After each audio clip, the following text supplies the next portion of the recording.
भारतीय सेना ने आज तक कई सारे ऐसे ऑपरेशन किए हैं जिसकी मिसाल आज तक दी जाती है। उसमें से सबसे बड़ा, सबसे महत्वपूर्ण, सबसे कामयाब ऑपरेशन है ऑपरेशन सर्पविनाश। 2003 में राजौरी पुंछ के जंगलों में किया गया ये ऑपरेशन हिलकाका के नाम से भी जाना जाता है। पर अगर हम बात करें तो एक शख्स, एक वो आम व्यक्ति जिसकी वजह से ये ऑपरेशन इतना सक्सेसफुल हुआ कि 80 से ज़्यादा आतंकवादी उसमें मारे गए। और ये कहानी है रिवेंज यानी कि बदले की, करेज यानी कि जज्बे की, और ये कहानी है सच्ची देशभक्ति की।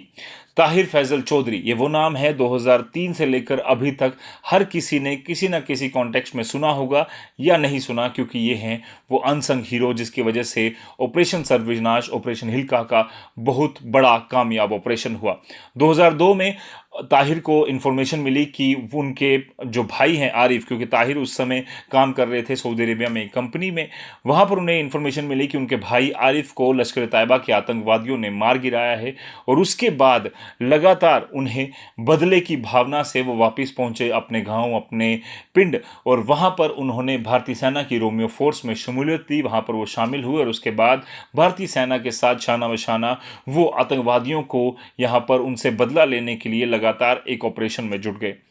कई सारे विलेजेस, कई सारे गांव वालों को उन्होंने इकट्ठा किया, अपनी टीम्स बनाई और भारतीय सेना को पल पल में मदद की, क्योंकि लोकल थे तो इसीलिए उन्हें पगडंडी पता थी, रास्ते पता थे, पेड़ कहाँ पर हैं, कौन सा नाला है, कौन सी पहाड़ी है, कितनी पहाड़ी है, किस तरह का इलाका है, पूरा टेरेन वो समझते थे। और भारतीय सेना को अपनी टीम के साथ मिलकर उन्होंने मदद की, जिसकी वजह से ऑपरेशन सर्पविनाश जो है वो इतना बड़ा ऑपरेशन हुआ कि आज तक उसकी मिसाल दी जाती है, क्योंकि उसके बाद राजौरी पुंछ में आतंकवाद पूरी तरह से खत्म हुआ।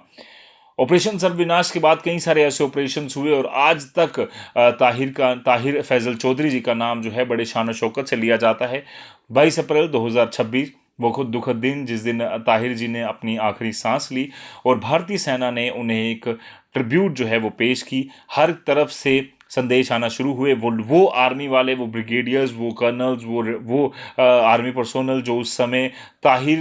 समय सर्वविनाश ऑपरेशन के पार्ट थे, उन्होंने भी ताहिर फैजल चौधरी को ट्रिब्यूट दी और कहा कि ऐसी देशभक्ति पूरी तरह से हर किसी के मन में होनी चाहिए, क्योंकि ना सिर्फ ये उनके भाई के एक बदले की कहानी थी, ना सिर्फ वो एक जज्बे की कहानी थी, बट वो कहानी है एक ऐसे देशभक्ति की जिसकी वजह से 80 से ज़्यादा आतंकवादी, आप खुद सोचिए आज के कॉन्टेक्स्ट में कि कितना बड़ा ये ऑपरेशन था और कितनी बड़ी कामयाबी हमें भारतीय सेना को उस समय मिली थी। और ताहिर फैजल चौधरी की कहानी अपने आप में इंस्पायर करती है और उन लोगों के लिए भी संदेश है जो कुछ पैसों के लिए या किसी लालच के लिए पाकिस्तान का या उन देश के गद्दारों का साथ दे देते हैं, जो कहीं ना कहीं हमारे भारतीय सेना के लिए, हमारे देश के लिए, हमारे यहाँ के लोगों के लिए खतरा है। ऐसे में ताहिर फैजल चौधरी की कहानी, राजी जैसी कहानी जो अनसन